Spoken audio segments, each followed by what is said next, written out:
Hello YouTube, and thank you for watching the Cichlid spot. What the idea is on these videos is that would like to release videos that give information about cichlids to newcomers and also that are watchable and help out even some of the advanced people. We at the Cichlid spot, we are all about friendliness. We are all about helping each other out and caring for each other. This Facebook group was started to help some of the newcomers.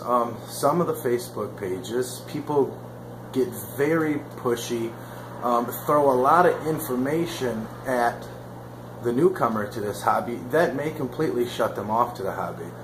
Well, I'm hoping that these videos will kind of gradually help you through and help you to learn more about the hobby without becoming too pushy, too much information on you at one time.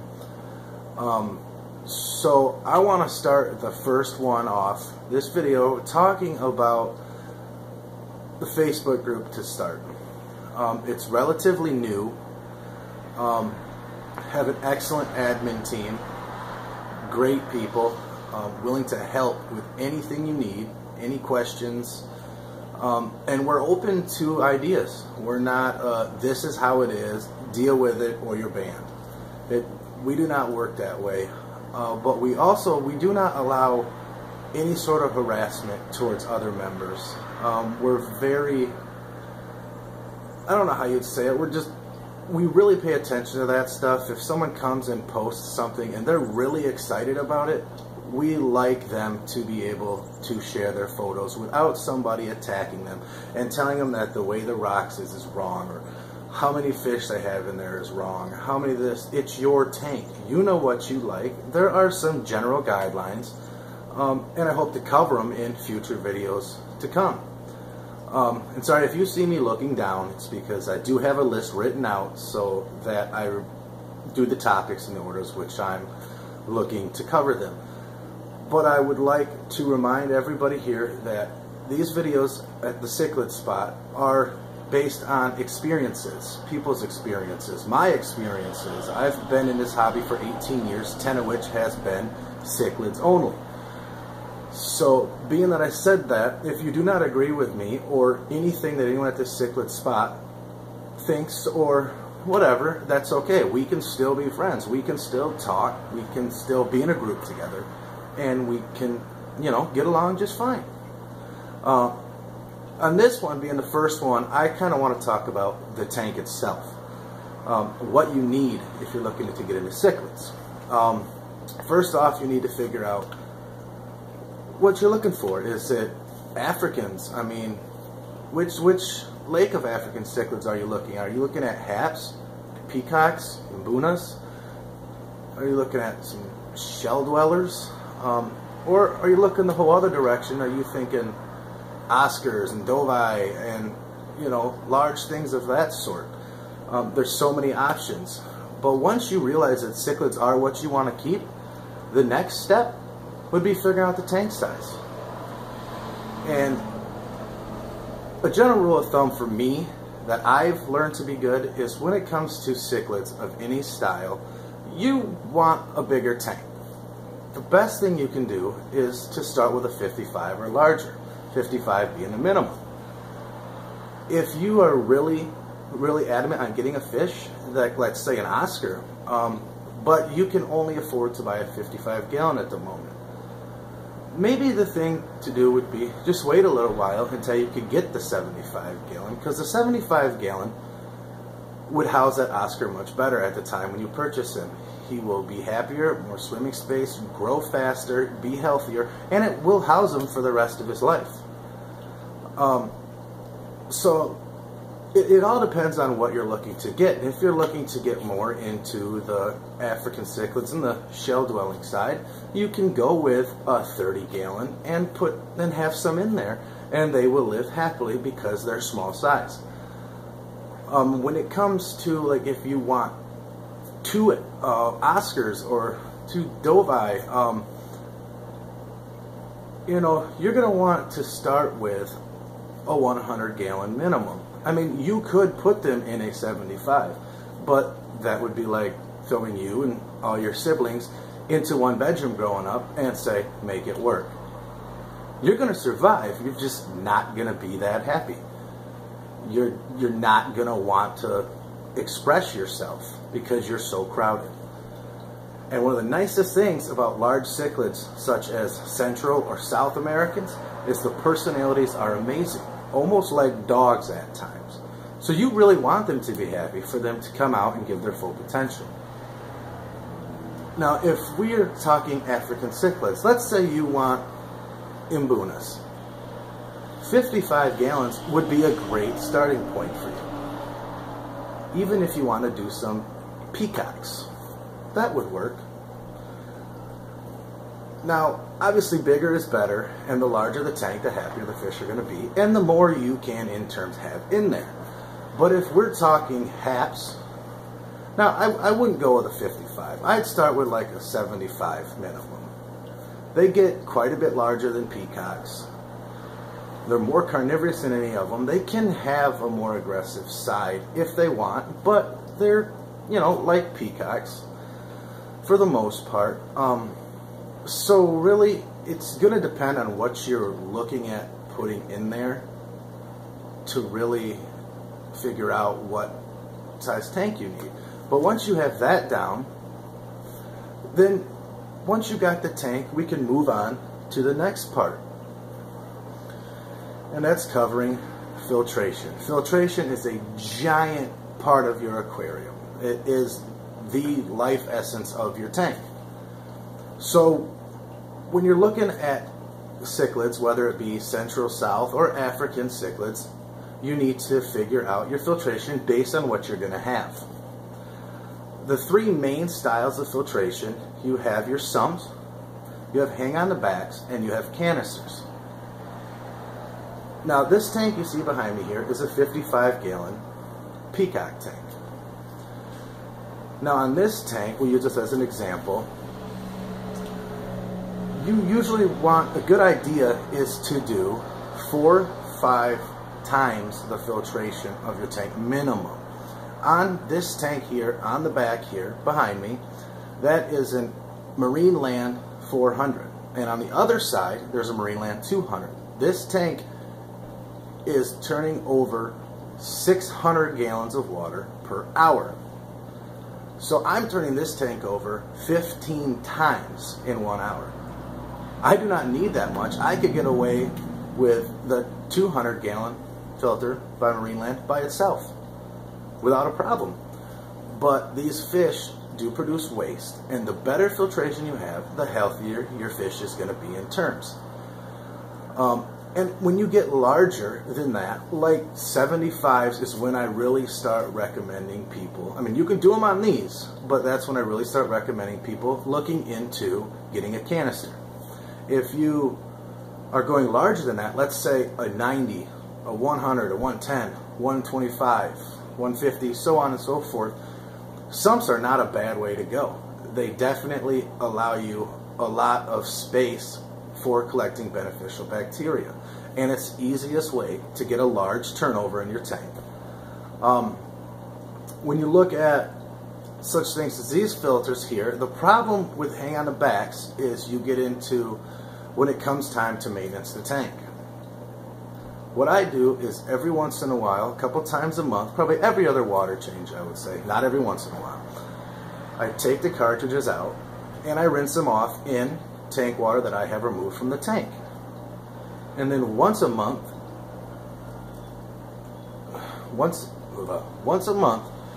I do that. And then every 2 months, I alternate replacing the media inside. I don't do both at one time because then I would remove all of my bacteria. So when you use hang on the backs, the best thing you can do is to have two. Two of them allows you to be able to switch over one while still having the other one remain with good bacteria. And then in another month or two, you switch the other side. It gets you on a good routine so that you're not removing all your bacteria at once. And as far as canister filters, those are good. I have them on some bigger tanks. And with those, I like them because I don't have to worry about that beneficial bacteria so much. I can put media in there that I do not have to replace.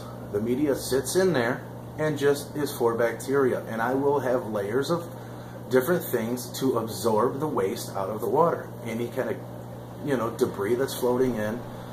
So canister filters are an excellent way to go, and they don't require as much maintenance. And then we get to, if you have a larger tank and you want a sump. If I could fit a sump under here without a problem, I could. I guess I could do, 10, 20 gallon sump underneath there. But that doesn't give me a whole lot of space for other things that I need down there at the moment. So filtration is the biggest key. And if we are talking Oscars, you are going to want the best filtration you can get. They are extremely dirty fish. And if their tanks get too dirty, they get what is called hole in the head disease. So you want to keep their water as clean as you can. So one of the best ways to do this is by excellent filtration. So you would want more of a sump, or great canister filters for that matter. And if we're talking the whole other side of the field and we want to go with, let's say, some shell dwellers, if you have them in a 29-gallon tank, if you put a 29-gallon filter on there, you are turning it over an okay amount, but not what you're looking for. The best thing you could do is get a filter that is for double that size. If it's a 29-gallon tank, why not go out and buy a filter that's rated up to 55 gallons? It'll save you money in the long run, and it'll keep your fish healthier. Water's cleaner. Just remember to do your maintenance, and always remember with a hang on the back filter.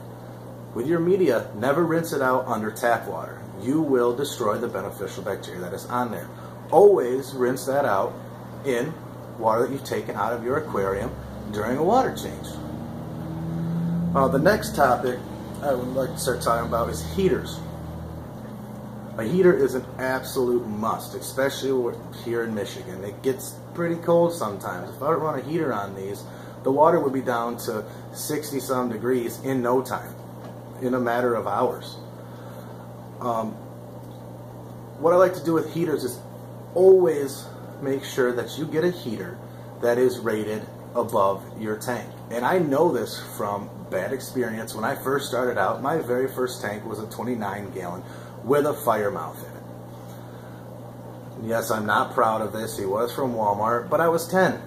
So, and the heater I had in there, I didn't know a whole lot, and then there wasn't all this stuff online to help out. I had a heater in that 29-gallon that was for a 10-gallon tank. It was an auto set heater. You didn't have to adjust anything. You put it in the tank and there it was. Well, because it wasn't large enough for the tank, the wattage wasn't correct for the tank, I ended up frying that heater.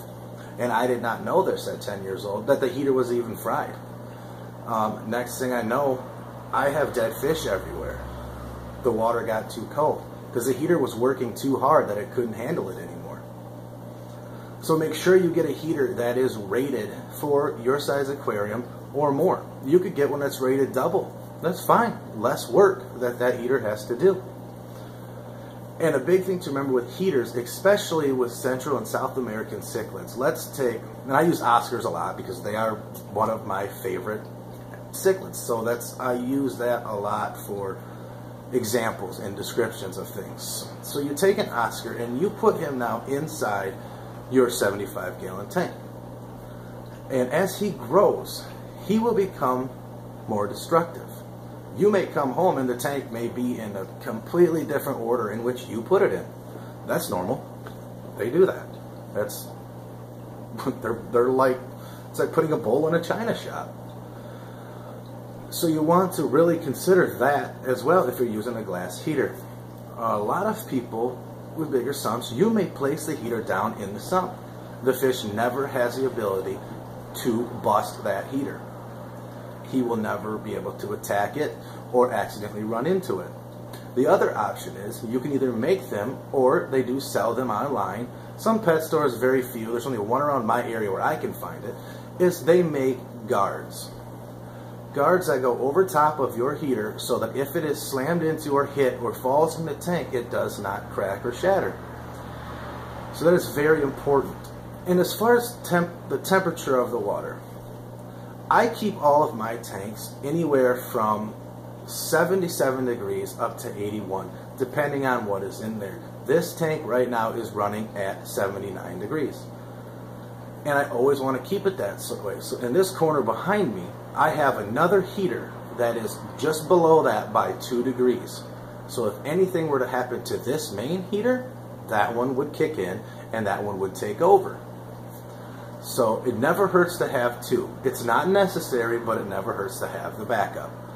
So just remember, make sure the fish you have in there will not try to destroy your heater. If so, find a way to prevent that. There are ways. And remember to make sure you always use a heater that is above the recommendations of your tank. That will save you a lot of trouble and a lot of problems in the future. And the next subject, lighting. Lighting does make a big difference, not only in the look of the fish, the color, the vibrance that bounces off of your plants, your substrate, your rocks. Light has a lot to do in, like with my tank, in the way they look. Definitely. I had T8s on there before. I went from T8s to LEDs. And when I made that change, my fish, they hid for a couple of days whenever the light would come on. It's a lot brighter, these LEDs, than that T8 ever was, no matter what bulb I put in it. So you want to keep that in mind when you get certain fish. There are some fish and some cichlids that come from darker rivers, areas that do not like as much light. African cichlids, they are okay with the light because they come from a lake in Africa. These ones here is called Lake Malawi. Now in Lake Malawi, it's not very deep in a spot where these peacocks and imbunas will live. So, and that water is very clear, so they get a lot of light.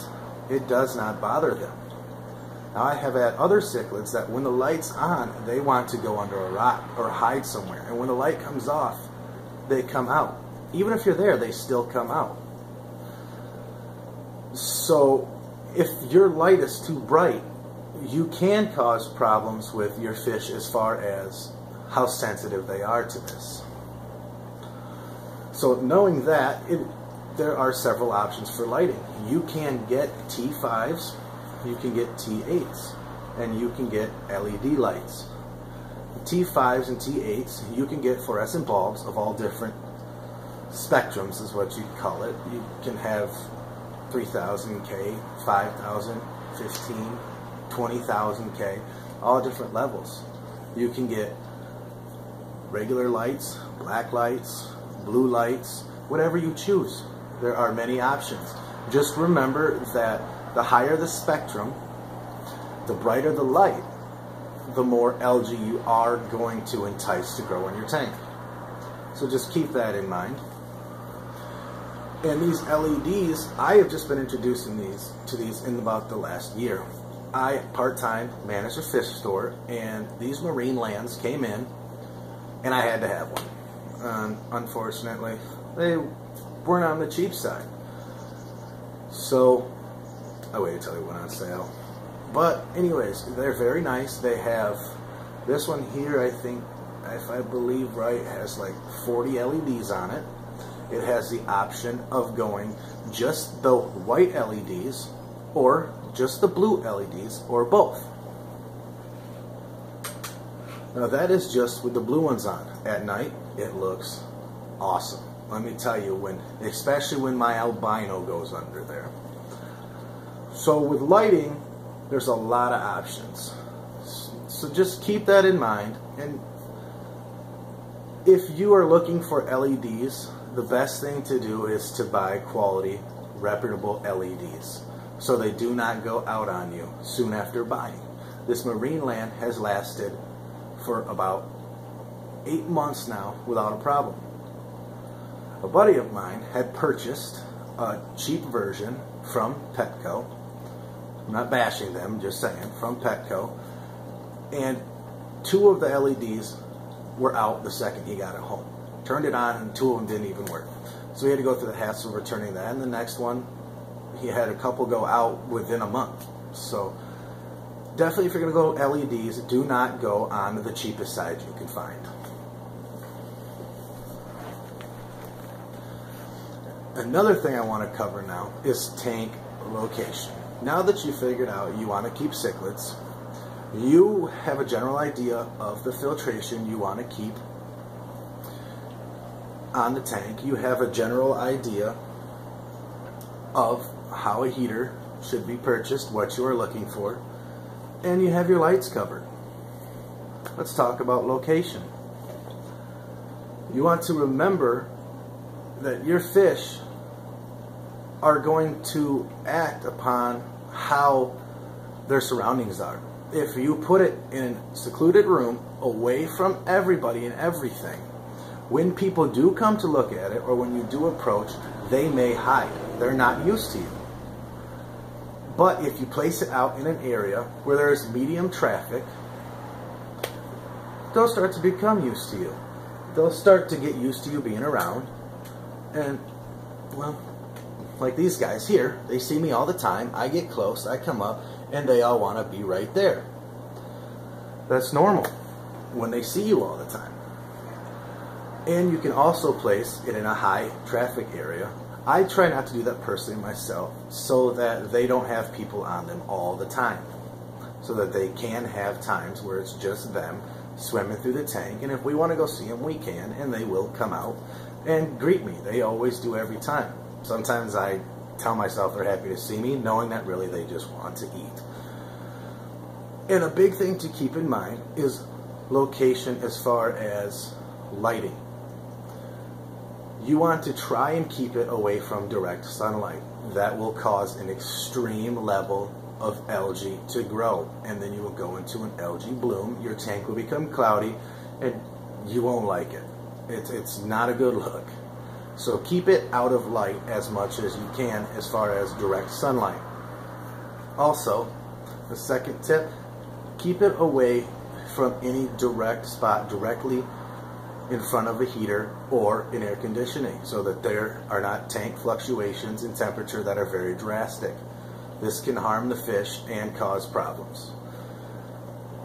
So basically you have to pick where you want it, but watch out for sunlight, watch out for heat, or too cold of a place where the heater will have to overwork, and make sure you watch for things as far as being overstressed by location. I had a tank years ago that I had set up, and it was right in a walkway, and I had fish that jumped out of the tank because they get so stressed when people walked by. You would walk by, they would freak out, and out of the tank it would come. After so many times of that, I made sure I moved him. So please beware of that. And now, I also had a tank. This is the same 29 gallon I spoke of earlier in the video when I had done the wrong thing with the heater. I had that fish tank on a stand, and underneath the stand was my radio. I'm sure you know where this is going. I was playing music really loud, and my fish tank actually blew out in the front. So please definitely beware and be conscious of where you are placing your tank. Now that we've covered the main equipment you will need, your filter, your lighting, the tank itself, your heater, and you can have wave makers in there if you want, power heads to produce more flow, produce more surface movement to help with the nitrogen cycle. Those will help out if you want, but they are not a necessary.